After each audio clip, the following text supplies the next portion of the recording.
And so here we go. Good morning, good afternoon, good evening, everyone, wherever you happen to be in the world today. Welcome, one and all, to Coffee Talk. It is time once again for Coffee Talk Live, where we will be having some discussion about what is going on in the world today. We'll take a look at some clips from the news, share a little bit of dialogue with those of you who are able to join us for the live portion.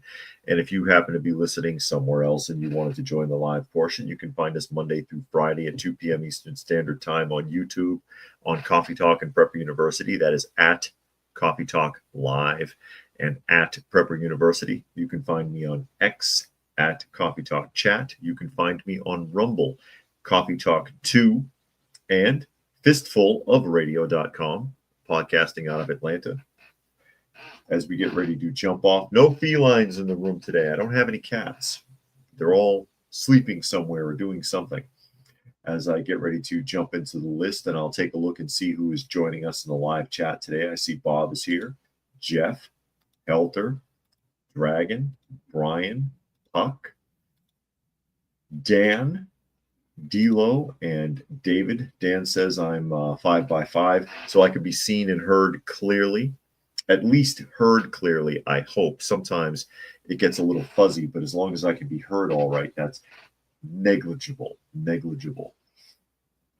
As we get ready to take a look and see what is going on in the world today, the realm of the ridiculous, as it were, and as alluded to by the thumbnail, of course, the warnings from the EU, the fear-mongering from the EU to tell everybody to do what they should be doing anyways. So there's always that, but they're trying to put a scare into people, Interesting point from yesterday. I'm sure a lot of you were in here yesterday and you saw we were trolled a little bit. We were trolled a little bit there by somebody who's really a fan of Tim Walz, apparently, unless they were just being sarcastic. But the thing that strikes me about that, and something to keep in mind, is how many people believe those narratives. Think about what was discussed, and I called them on it.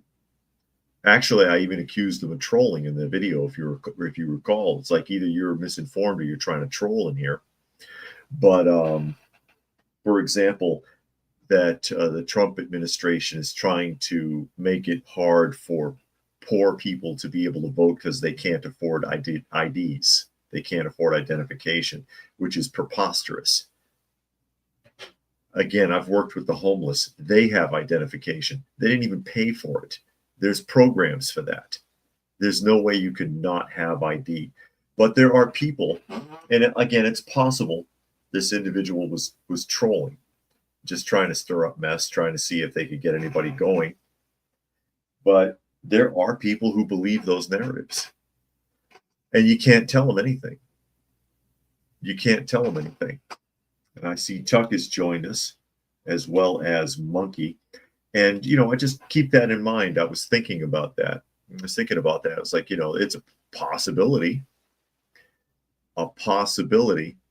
that they really believe that they really believe. What was the other thing that was said?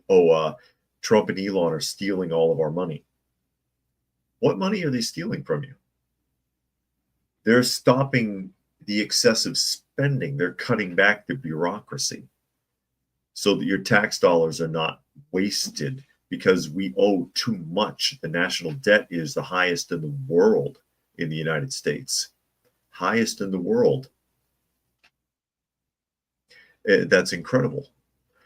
But there are people who really believe those narratives, and they're people who have no world experience or who don't bother to do any research. Because, I read these stories every day. A lot of you read the stories, or you hear me talk about it, or somebody else. You read the stories and you can go and do the research, because sometimes I do the research, and you can look this stuff up and verify it for yourself. Oh, well, people can't get ID? Let me look that up real quick. But people don't do that. They hear something, it sounds good to them, and they run with it.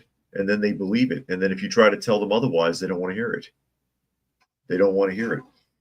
And there you go. Puck says, yeah, because welfare covers everything except an ID. Yeah, and as I pointed out yesterday, even in the 90s, because I've seen tons of those cards, the Department of Public Welfare in Massachusetts, even back then, would issue you an ID themselves in their facility. They could make their own state ID like the DMV. It looked like the one from the DMV, but it had a different backing on it. And that was their, oh, you don't have any ID? Let's work with you here. Here, you use this one. And H12 has joined us. Dan says, get rid of FEMA and turn their budget towards the national debt. Indeed, that's what they're trying to do. There's no way it's sustainable. We owe too much. It's been allowed to go on. The gravy train has rode for too long, and it's time to derail it. Tuck says that can't afford ID narrative goes back many years. Most of the clowns don't actually believe it. They're hoping to get someone else to fall for it, though. And I'm like, okay, you know what? It's not 1906. I could understand if it was World War I and you're like, I've got no identification. That's plausible. That's plausible. When you could be born and have no birth certificate, but nowadays that's impossible, practically impossible. And Puck says he was either being sarcastic or he has an old script. But I just wanted to touch on that real quickly here, because again, there are people who believe that. There are people who buy into those narratives. It's incredible. It's absolutely incredible.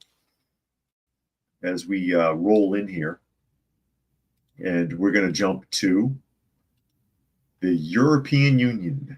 The European Union, and this was the scare, and this was mentioned yesterday, so I went ahead and pulled up the article, or an article on the subject. Newsweek article. Europeans have been told to stockpile 72 hours worth of food. And Fluke Man is here. He says, anyone keep getting donations for Palestine ads on YouTube? Feel bad for those has nothing to do with the conflict. But why should I donate money knowing terrorists use it for bad things? Yeah, I wouldn't donate money either. They don't get it anyways, especially if it's going overseas. 99% of the time, they'll never see a penny of it. That was the whole big problem with the USAID, one of the main issues, because it's nothing new with USAID. People have been complaining about it for decades, that no one gets the aid packages, no one gets the food, no one's getting the medicine. The government confiscates it and sells it on the black market, or warlords steal it, or something happens to it, but it doesn't get where it's supposed to go. Never mind all the other crazy programs that that USAID was wasting money on, your tax dollars. And Puck mentioned the FEMA on the shopping block. Yeah, we read that the other day. FEMA is in their sites. They said they want to just shut it down completely and just let the states run their own disaster management the way they used to. That way there's no wait period. And Dilo has joined us, says thumbs up. Please do, if you don't mind, folks. Thumbs up if you would be so obliging. Share it if you can, all of that. And Puck says, I wouldn't call 72 hours worth of food a stockpile. No kidding. But I mean, you should have, and that's the thing that kills me, though. That narrative is based on the fact that it is a fact that the average person doesn't even have 3 days worth of food in their home. Most people don't even cook in the Western world anymore. They don't have food like that. They go out to eat, or they get takeout, or they get something simple. They get cereal. I mean, most people don't have 72 hours worth of food anyways. And it's kind of funny. 72 hours worth, you better have 6 months worth as far as I'm concerned. It's not that hard, especially if you have dry goods. I talk about that kind of stuff a lot. I have talked about it a lot on the Prepper channel. I've got several pantry videos. I mean, rice, beans, pastas, and people are like, oh, you can't live off of that. Man, I eat that every day. Indeed. But yeah, getting into this story here, and again, this is Newsweek. I can get this to open properly. It's bouncing again. I hate when the resources do that. Here we go. EU households should stockpile essential supplies to last them 72 hours to give them resilience in the face of conflict and catastrophe, according to the European Commission. It made the recommendation Wednesday in its EU Preparedness Union strategy for multiple risks, including current geopolitical tension and the possibility of armed aggression against the member state, natural disasters, and cyber attacks. Oh no. Cyber attack and you got no food. Okay. The Commission advice signals how seriously the EU views potential dangers faced by its member states during the current uncertain times, and that it is determined to enhance Europe's capability to prevent and respond to emergency threats or emerging threats. I read that incorrectly. The precaution also reflects the rift between the US and Europe after President Trump's administration called for European countries to spend more on the continent's defense and the resulting fear that it might pull the US out of NATO or seriously undermine the alliance.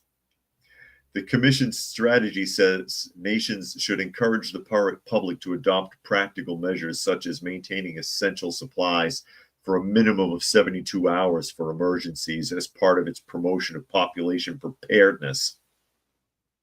It also says survival lessons should be integrated into school curriculum with an EU Preparedness Day. So on an EU Preparedness Day, they'll talk about survival. What kind of survival are we going to talk about? Like solar phone chargers, or what kind of bullshit is the EU going to come up with? Because they're pretty pathetic. Tuck says they definitely have more than 72 hours. Tuck rather, and Puck says, when are you raiding the food pantry for the poor again? Do you have any of that haul left? And Dan says, yep, cyber, no more social media, no Amazon. What will they do? I know you won't be able to get your Uber Eats and you'll starve to death. You will starve to death in 3 days. It's like, if you can't go 3 days without eating, you deserve to starve to death. I'm sorry. You can last a hell of a lot longer than 3 days without food. Water is a much bigger priority. And again, 6 months worth of food, at least a week's worth of water in rotation, because you can't trust those plastic bottles. Some sort of a filtration device. I mean, I could go on and on here. Just as a bare minimum, 3 days worth of emergency supplies. Most people, though, honestly, in a large scale disaster wouldn't last that long. Hardly. Wouldn't even last that long. Incredible. Absolutely incredible. And one of the main reasons that they're worried about this is because they think it's imminent, or they've implied that it's imminent that sooner or later, Russia will attack an EU member state, which is not likely. He's not going to go after a big fish like that. I don't think so. But you never know. But yeah, war broke out. Good thing I've got 3 days worth of supplies while my city is being bombed. I mean, seriously. Incredible.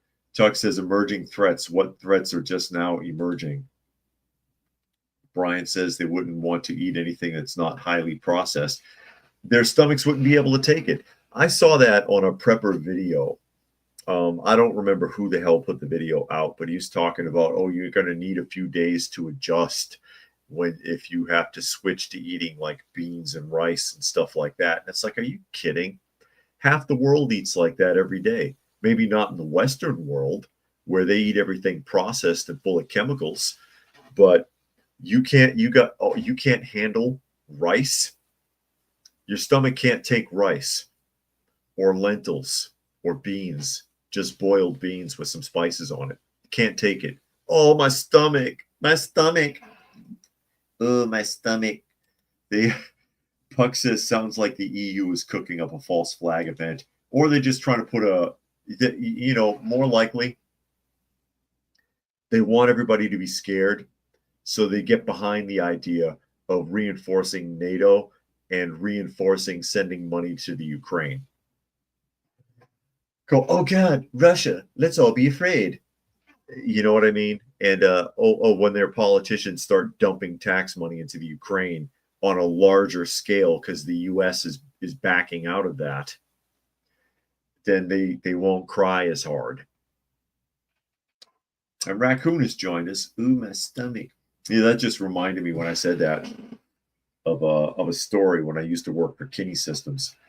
I worked security for a company called Kinney Systems many years ago, and we were the manager called me because he wanted to find the guy in maintenance. He's like, I don't know where the hell the maintenance guy went to, Ethiopian guy, okay, and he wanted me to escort him through the complex so that he could find the guy from the maintenance department. I don't remember his name. And finally, we get to one of the janitorial closets because he's checking everywhere. This guy was obsessed with figuring out where the hell this maintenance guy went to because he's not answering his radio, which is why he called me. He's like, maybe he got into an accident, maybe he's in trouble, whatever. He opens one of the maintenance closets, and the guy's curled up in the fetal position, asleep on a piece of cardboard on the floor in there. And he's standing there and he's staring at him on the floor. And you could see him like he's starting to tremble. He's so mad. And he runs up, he kicks the bottom of his foot. And the guy jumps and looks up and he's like, and what the hell are you doing? And he goes, I am sick. Oh, my stomach. And I just, oh my God. And that just stuck with me because it sounded so fake the way he did it. And then dude just went over the handlebars, just screaming his head off. And I walked away and I left the two of them in there because I was like, oh no, I can't stand here because I'm just going to keep laughing at these two. Oh my God. And Dan thinks it's going to be bean farts. I eat like that every day and I don't get gas. So I don't know what to say. Monkey says if we couldn't handle rice, then those ancient Asian civilizations during the Mesopotamia times would have died out. I mean, there are countries where that's their diet every day. Oh, if you eat too much of the same thing, your body is going to reject it. I've heard that too. It's like, reject what? There are entire countries. I'm serious. Rice and lentils is all they ever eat. You can't take rice. Fine. Bookman says he's seen city prepper videos and how to do it yourself freeze-dried food. Looks interesting. Something I'd like to try to do myself, but the machines are out of my price range. You don't have to do that. Rice doesn't need rice, beans, lentils, pasta. I know we're off track here, but that's okay. It doesn't have to be freeze-dried. You basically, you get a bag of rice, just as an example, okay? Make sure the air is pressed out of it. You put it in the freezer for a couple of days to make sure if there's any weevils or anything in there, they'll die, right? Seal that in a Ziploc bag so that all the air is out. You put it in a plastic container, seal it airtight, store it in a cool, dry place. It's good for 30 years. I'm serious. I did a whole video on it a couple of years back. Any of those staple foods, beans, rice, lentils, stuff like that. I mean, if you're trying to freeze dry a meal, that's fine. But most stuff, pasta, that stuff's good for decades, as long as it's been packed away nice and securely. Again, cool, dry place, sealed in a container. You made sure that there was no insects in there by freezing it out first. You know what I mean? And Tuck says, I eat from my preps, store what you eat what you store. Yeah, and rotation. Oh, I'm way behind. And Nature Nerd is here. He says, why didn't Europe free the Suez Canal and Gulf of Aden from the Houthi rebels 3 years ago? Europe is losing billions of dollars in trade because of this. I have no idea. I have no idea. Probably the same reason why we gave away the Panama Canal, and that we're just now trying to get it back. Brian says, how does your body even process the chemicals and food coloring that's put in that stuff? Your liver can do it, but there's a limit. You know, there's only so much your body can take, and it starts to wear you out. Your liver can do quite a bit. Your liver is capable of quite a bit. But again, there is a limit, and then you're looking at damage to liver and kidneys over time. The less you tax it, the healthier you are, ultimately. Ultimately. Flukeman says, is that pre-cooked or needs to be cooked after? You don't have to cook it. I just take I do it all the time. Bags of beans, bags of rice, stuff like that. Put it in the freezer as is, because it's already dry. And the freezer, it's circulating dry air. Modern freezers circulate dry air, so it's not going to get moisture into it. Seal it in a Ziploc bag, airtight, and then just pack it away. It's really easy. Really easy. As we jump into the next article here, if I can get this to open. That's going to be a Fox News article. And it has to do with the Department of Justice. Nature Nerd suggests, in India, we ate dal or lentils every day for 2 months straight. Eventually, we got sick of them. Well, yeah, you might get tired of it, but your body's not going to reject it. You'll go through an adjustment. You'll go through an adjustment. Well, Fox News article, Department of Justice investigating Rhode Island schools over loan forgiveness program only for educators of color. Uh-oh. U.S. Department of Justice has launched an investigation into a Rhode Island school district to determine whether its student loan forgiveness program for teachers discriminates against white applicants. It's still discrimination, even if you are white. And I know Biden and Obama didn't want you to believe that, but it's true. In March 21st, a letter sent to Providence Public School District and the Rhode Island Department of Education, the Justice Department Civil Rights Office announced an investigation into whether the district and education office employment practices, specifically a student loan forgiveness program, have engaged in racial discrimination against white teachers. It is important to note that we have not reached any conclusions about the subject matter of the investigation.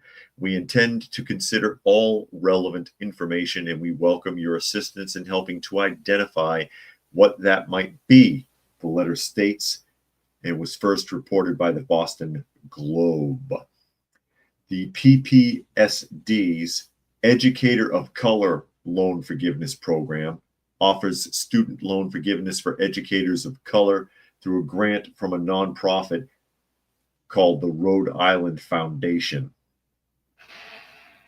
Recipients can receive up to $25,000 worth of college loan forgiveness once the teacher completes 3 consecutive years of teaching in that district. The eligibility requirements indicates recipients must identify as Asian, Black, Indigenous, Latino, biracial, or multiracial, and must have at least $5,000 in student loans to repay. I guarantee you they get more than $5,000 in student loans. Multiracial, I'm multiracial. It's both white, but I'm multiracial. Oh, God. Puck says Rhode Island needs the Department of Justice on this too. Don't trust Rhode Island authorities. Nature Nerd says, did you see the fat guy that rammed into a parked Tesla with a 4-wheeler? No, I did not see that. We saw the fat guy who was crapping in his hand and wiping it on a Tesla. When that's one of the things that was going on in the many attacks. People are putting feces on these cars. It's insane. Tuck says food fatigue is real but easily mitigated with careful preparation. Yeah, you can get tired of eating something, but it's not like you're going to die. You know, it is what it is. But there we go. Rhode Island under investigation. And I don't know if it's really when you're taking a look at teachers. I know that they love to decry that teachers don't get paid enough. Oh, we need to raise their salaries. They need to get paid what they deserve. They took the jobs knowing exactly how much they were going to get paid. It's a decent middle class wage. And these people never pay these loans back. Because half the time, when you see people that are like retirement age that owe like $100,000 in student loans, they're educators, and the reason they owe that much is because they never tried to pay anything back. They never tried to pay anything back because they were hoping for a program like this to pick up the bill, and that's all fees, penalties, and interest. It's like you had the opportunity to pay it, and I get tired of that too. I know I went down a bunny trail with this, but I get tired of that with these teachers wanting to go on strike, saying, demanding to get paid what they deserve. You shouldn't have taken the job. You took the job knowing what the salary was, knowing what the job was, knowing what the hours were, knowing what was expected. If you are going to take that job and then turn around and demand more because you think you're not getting paid well enough, oh, I'm not going to do my job now because you're not paying me good. You don't need to have that job. As far as I'm concerned, they can all be fired. I hate that. And Nature Nerd says that Vietnam is to remove tariffs on American goods, big win for Trump. I hadn't heard that. Hadn't heard that. And Tuck says, as a fat guy, I must say not all of us play with feces or enjoy vandalism. Good for you, Tuck. Oh, God. But yeah, this is another program, but it specifies you must be of color. Although you could, I don't know, you could get around that. You could try to get around that. You would be rejected. Like it says multiracial. Technically, I'm multiracial. Polish and Italian. That's two different races, right? Isn't that two different races?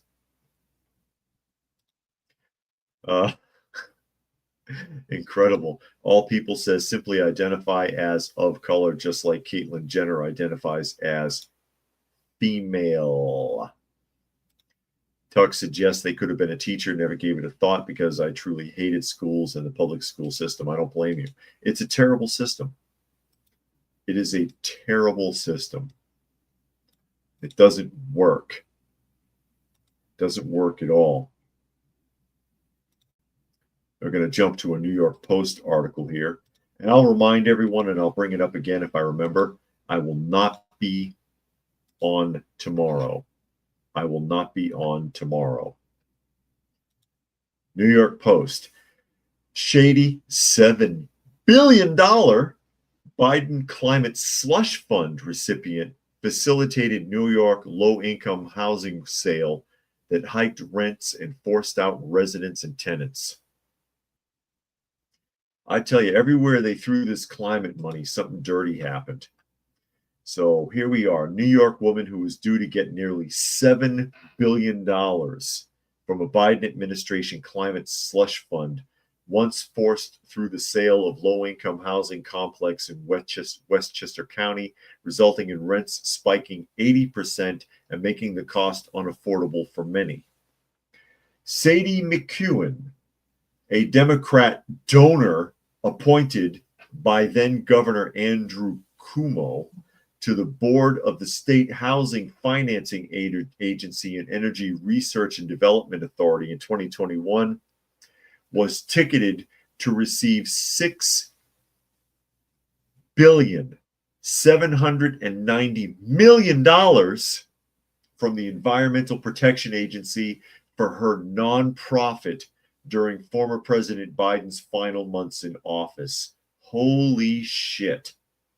As president of the nonprofit, the Community Preservation Corporation, McEwen then propped up a coalition of groups called Climate United to steer their cut of the EPA's $20 billion greenhouse gas reduction fund into building climate-friendly housing and other carbon-reducing initiatives.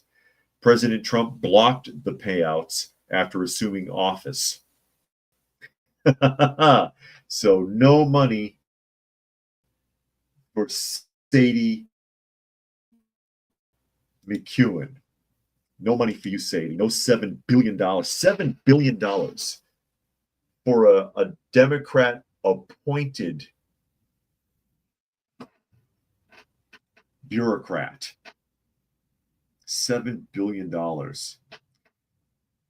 Democrat, again, appointed as president of the Community Prevention Corporation, which probably, which is a new entity. Okay. She was appointed by Governor Andrew Cuomo in 2021 to the Housing Financing Agency and Energy Research and Development Authority.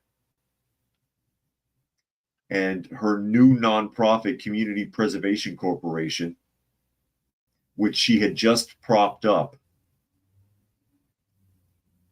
got an EPA climate grant for $6.79 billion. That makes no sense. No sense. And Bob wants 2 hours today. No, I can't do it. I got to install a floor. And yeah, Puck says surprise. Tuck says the whole hiring quota thing is insane. I got offered a job I've been turned down on several times just because I was in a wheelchair. What? No thanks. Oh, that's like the waitress on What's Happening. Who remembers the show What's Happening in the 70s with like rerunning them? I can't remember the name of the waitress. Was it Shirley? Shirley the waitress? She was offered a job because the office had to meet a quota and they didn't have any black females. And she didn't have anything to do and they didn't have anything for her to do. And they were like, we're sorry. You know, they basically broke down and told her the truth by the end of the episode. Yeah, we're sorry. I mean, we just, it's the law. And, you know, we had to meet a quota. And she quit because she didn't want to have a job for that reason. Funny how times have changed. Remember, once upon a time, people wore that as a badge of honor. No, I'm not going to take that job. Nowadays, they'll insist on it. Sven says in her defense, likely half of that is kickbacks and money laundering. Well, she's not going to get it now. She's not getting it now. Trump shut it off. Oh, God. All people said that's her no soup for you moment. No money for you. Eternity. Brian says Democrat politicians think they're helping when everything they touch turns to turds. Oh, they know they're not helping. Yeah, and everybody, I was right, I guess. So Sven, Puck, and Tuck said Shirley. That is correct, Shirley. And she used to always used to always complain about his food, and then she'd take a bite out of it and say it was fine. Hey, this is chicken salad. I ordered tuna, and then she'd pick it up and take a bite. And they're like, no, you're right. It is chicken salad. Oh, well. Oh, my God. That show. $6,790,000,000. This is why I joke. I'm in the wrong line of work. I'm in the wrong line of work. I'm telling you, I'm here trying to I'm here trying to earn an honest living. Seriously. I'm trying to earn an honest living, trying to be an honorable guy, do things the right way. You know, just can't get by. It's hard. It's hard. But if I was this shady snake in the grass, call myself a Democrat, come up with some kind of bullshit like that. Oh, here's millions. Oh, forget millions. Here's billions of dollars. Just spend it however you want. It's okay. It's like that old Eddie Murphy sketch, Mr. White. You remember when he used to do the Mr. White bit on the original Saturday Night Live when it was still funny? And he he was making fun of how some black people always think that that white people live a different lifestyle, and he put the white makeup on and went into the bank to get a loan, and the guy's like, "No need for an application. Don't even bother going to the teller here. Here's some money. I've got some in the desk. Here you go. Pay it back whenever you can, or just don't." Oh my God. Puck says Trump shut it off. Stand by for a lawsuit in DC. I hope so. I hear you. I hope so. Yeah, Sven, he knows that one. He says, "Here you go. Pay it back when you can or don't." Yeah, that's the sketch. Mr. White. Oh, I wish. I don't have a white privilege card. That's the problem. I don't have a white privilege card. You know, they keep telling me there is one, but I can't find it. I can't find it. Nature Nerd says millions of dollars for doing nothing, but take away money from successful people that have earned it. And that's Democrats. Essentially, yes. Which is what Trump is trying to walk back with. So I'm all for it. I mean, do I trust Trump? No, not fully. I mean, because you never know. But so far, it looks good. Oh, Puck says Hodge twins. Yeah, that's right. They have something like that on their website, don't they? I haven't been to the website, but I have seen the Hodge twins before, and I remember them mentioning it. I know who you're talking about. Yeah, that's it. Conservative twins, whatever. All People says not all the TV sketches you mentioned are here on YouTube. Yeah, some are restricted. I know there are some, because there are some that I remember you can't find.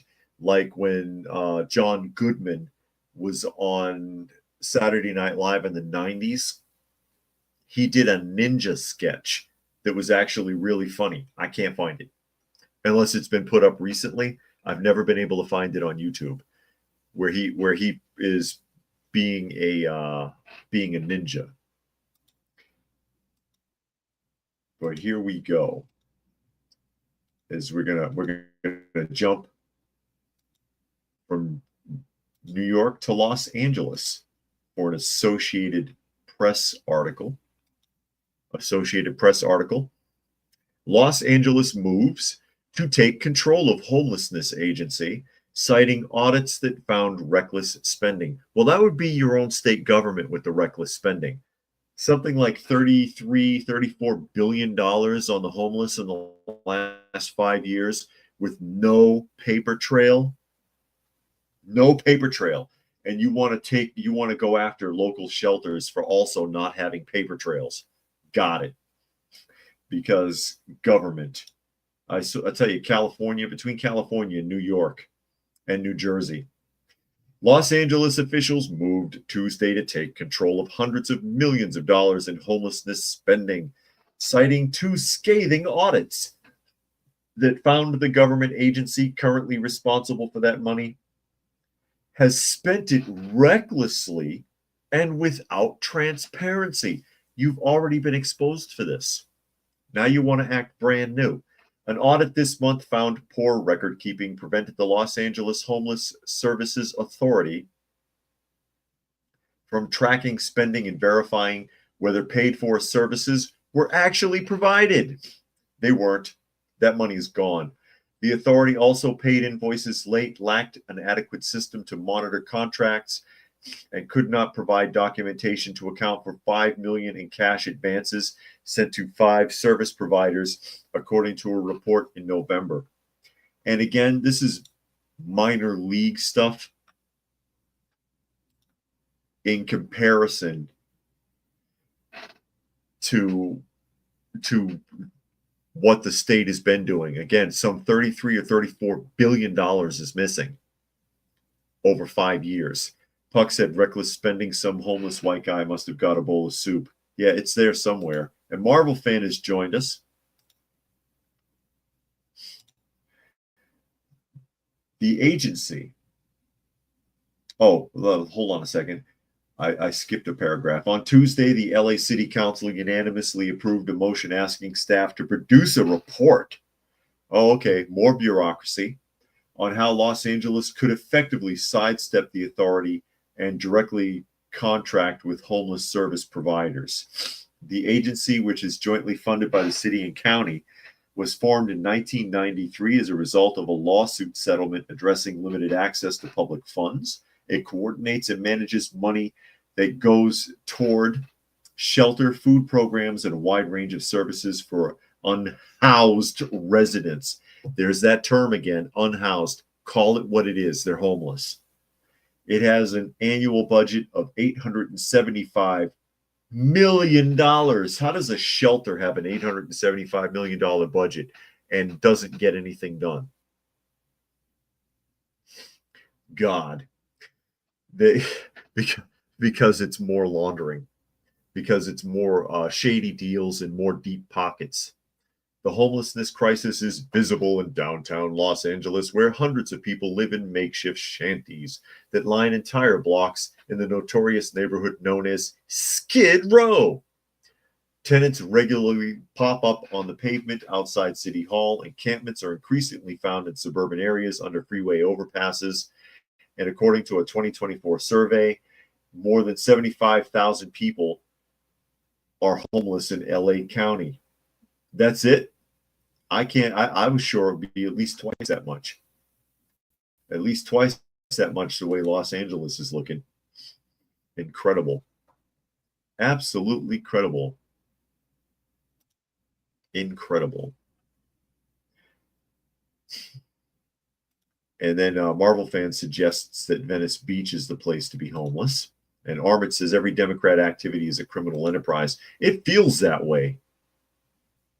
It sure feels that way, doesn't it? So big surprise. Another homelessness agency in California scamming money. Scamming money. And then this ties in with that. I'm going to run this. I'm going to run a video clip actually. I got to wait for it for a second, though, because I know there's going to be an ad on it, and I want to try to block the ad so it doesn't interrupt. Armin says it's been over 2 months since the LA fires. Only 4 permits have been issued. Wow. That's incredible. That is absolutely incredible. And Michael says in bonsai trees, okay, what about bonsai trees? Bonsai trees used to be quite expensive. Used to be quite expensive. No ad is run on this yet. It's going to sneak one up on me. Hold on a second as I set this up. There it is. There's my ad. Now I can shut this down and play this video clip for you. And this is Fox News, California. Fox News, California. I'll share the screen. And there's some interesting points to be made about this video clip. Let me know if the audio is good. A luxury RV lot overrun by squatters, trash piling up, trailers burning, and safety concerns growing. But why do some say they had no choice but to move in? Fox 11's Haley Winslow is in the City of Industry.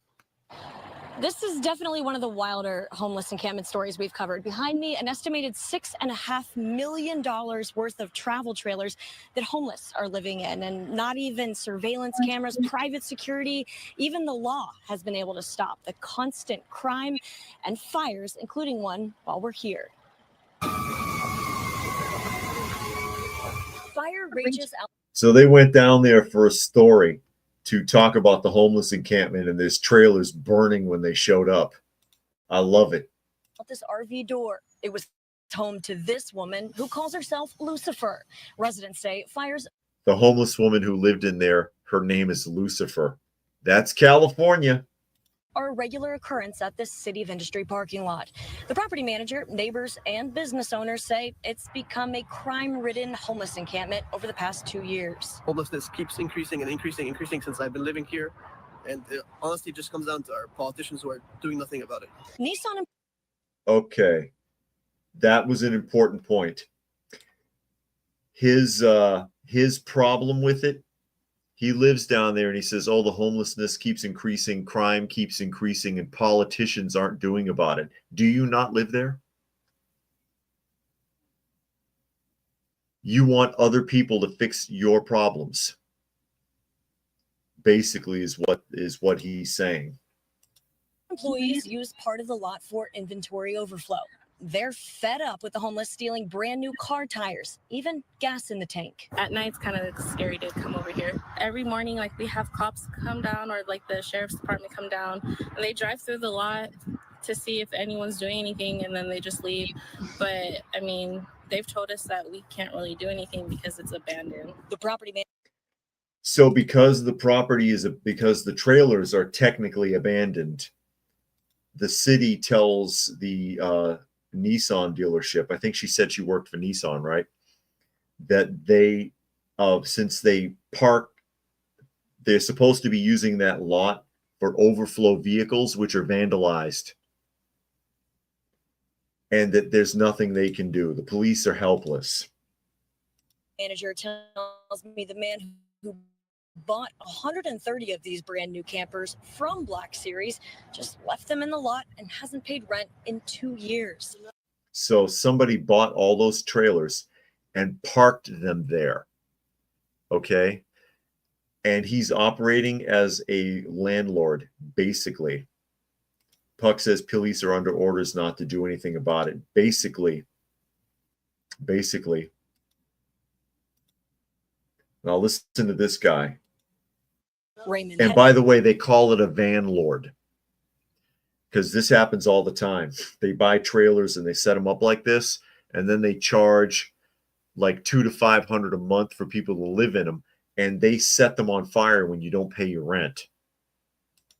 Henderson works at a local meat market and stays here. Did you break into one to live there? No. And see, that's the thing. The owner came back and told people they can stay here if they gave him $300. There it is. It's $300 in this lot. $300 a month, you can get a trailer. The crux of what has turned into a convoluted civil court battle. What they about to do is put everybody back out on the street, and they don't care. This city gets so much money to bring in to home these, to house these people. They don't spend the money on that. Imagine this was your family and how you would want them to be treated. Okay. Again, listen to his response.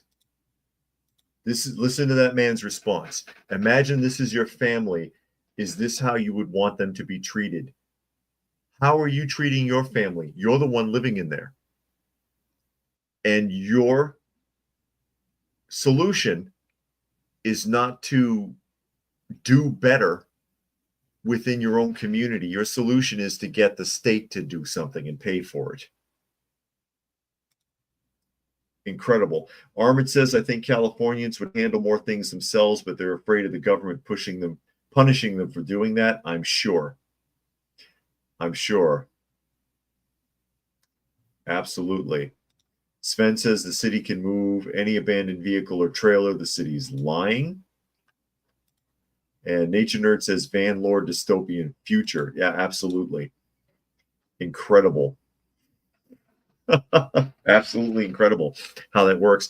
I just thought that was so fascinating, because that is a van lord setup. The fires are probably started by who's ever enforcing that lot. It's full of crime, prostitution, drugs, vandalism, and squalor. But that's all coming from the residents. And what do the residents want? They want the city to go in there and fix it.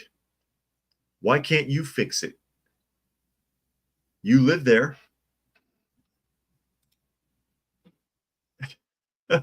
All people said Lucifer's home went up in flames. Hopefully the irony's not missed. Incredible. And Puck says beggars can pee choosy. Yes, apparently they can. Yes, apparently they can. And Tuck says if he hasn't paid rent for 2 years, the landowner should have taken ownership and sold them. Yeah, well, it depends on whatever the regulations are in California. What kind of hoops is that guy going to have to jump through for those trailers? Is he going to have to go through a separate lawsuit for each one? How's that going to work?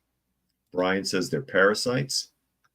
There you go. Armid says California's state motto, can't someone else do it? Exactly. Exactly the point. What a waste. What a waste. Incredible. I got some more irony for you. Let's just soak up that irony today. Lukeman says, don't think there's anything people can do until the state governors arrest and imprison criminals. Those people need to be dragged out of there, is what it boils down to. And then there's that to deal with. There's that to deal with. It's not like, I know Soylent Green was just mentioned, when they ride in there with the dump trucks with the scoops and just start picking people up. Another Fox article. This is Fox Business. Doge caucus leader demands the IRS crackdown as nearly 6,000 IRS staff owe up to $46 million in back taxes. So IRS agents aren't paying their taxes. It's here. Republican in the Senate's Government Efficiency Caucus urging the Internal Revenue Service to conduct another audit of its current and former employees and contractors who, as of May 2023, owed nearly $46 million in delinquent taxes. Just under 6,000 IRS employees and contractors were audited to have not paid their taxes as of May 2023, with only about a third on payment plans, according to a Treasury Inspector General report last year. Ernst requested the report at the time and sent a letter to the Department of Treasury Secretary Scott Bessent this week, urging him to ensure that federal employees comply with the tax law in order to maintain public confidence. Quote, in the era of Doge, I hope the IRS can get its own house in order before going after private citizens. And that's a quote from Ernst. I think that's absolutely incredible that people who work for the IRS aren't paying their taxes. Tuck says the headline is awesome, $46 million. Incredible. Seriously. You're chasing everybody else around, but you don't pay. And I guess because they work there, they finagle a couple of things so that they're not red flagged. Is that the IRS? Is that the idea at the IRS? Armid says reforming California is almost impossible unless federal authorities step in. I've talked about it before. An interim government would have to be put in place, and all ranking officials would have to be terminated or put on leave. And then a full state audit from the ground up, even at the county level, all the way to the state government office would have to be conducted. And that's just the start. Nature Nerd says Peter Zion says that firing IRS agents will lower tax revenues, which will make the debt worse. Yeah, I heard that argument. Most of it's run by computers anyways. Run by computers anyways. It's just like when you file your taxes. Who goes to an agent anymore? It just because you have less employees doesn't mean they're not going to be able to collect taxes. That doesn't make sense. But this is just, that's your moment of irony right there, that these guys owe that much money. It says they also criticized the IRS for rehiring 400 individuals who had previously been dismissed for performance issues such as misconduct or failure to comply with tax obligation.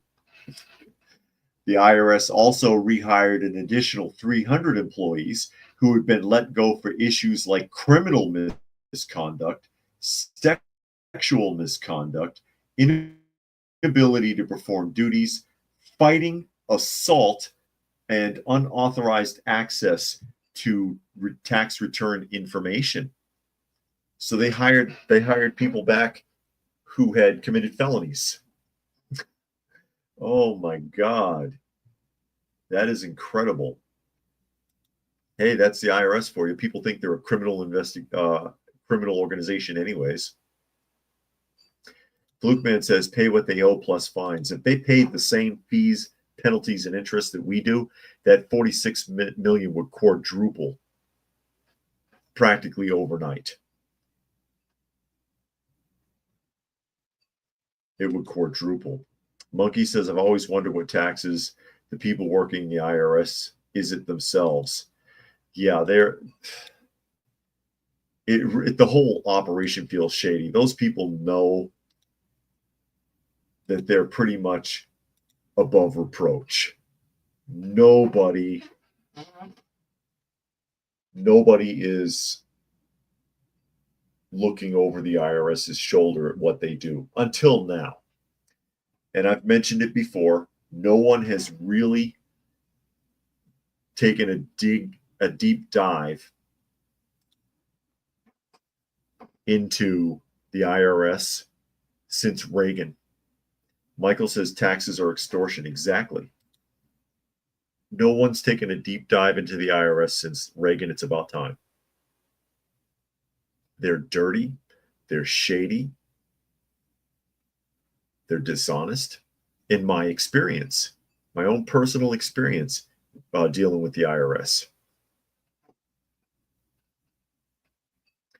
Flukeman says, why isn't the computer system making it impossible for IRS agents to tax dodge? Well, they're the ones that are operating those computers.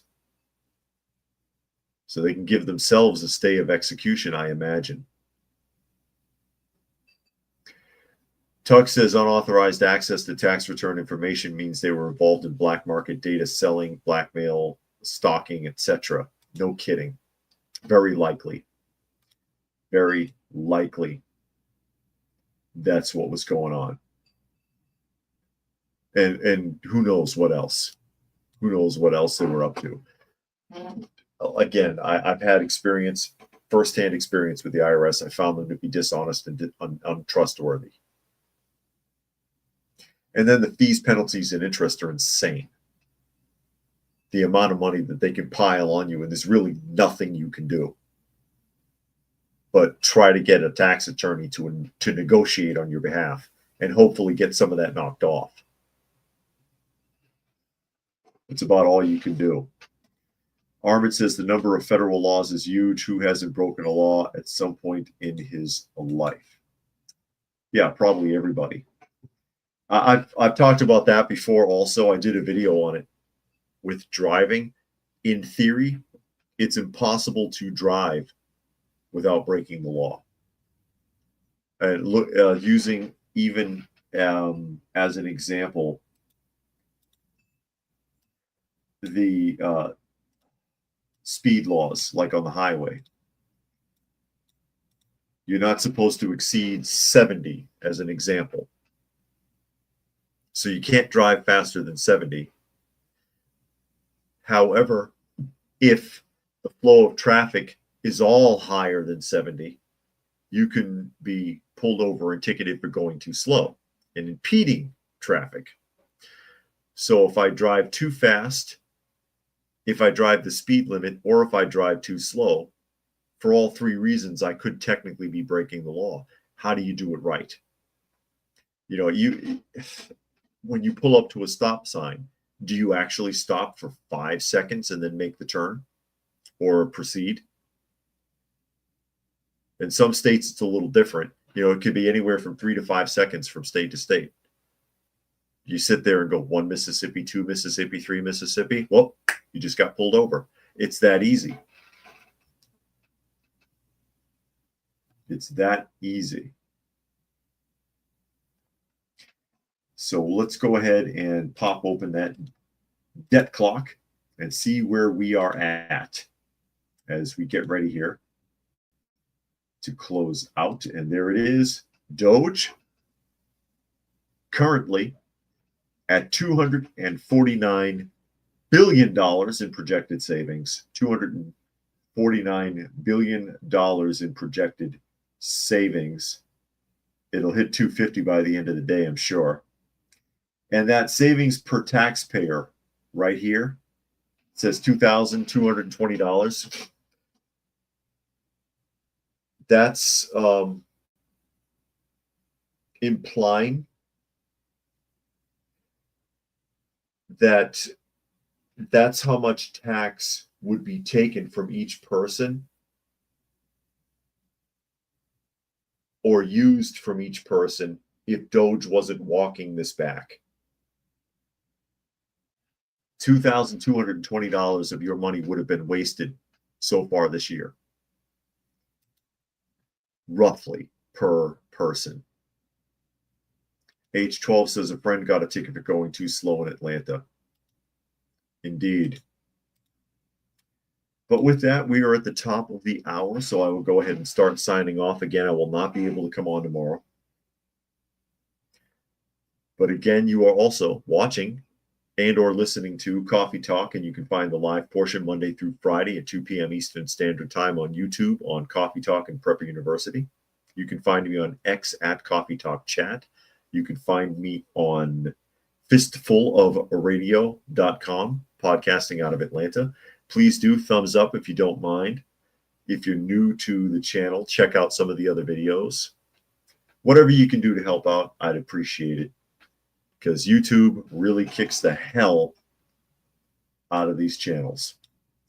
So thank you, everybody, for joining us here today. As always, hope you got something out of the conversation. And we will catch you again on Monday.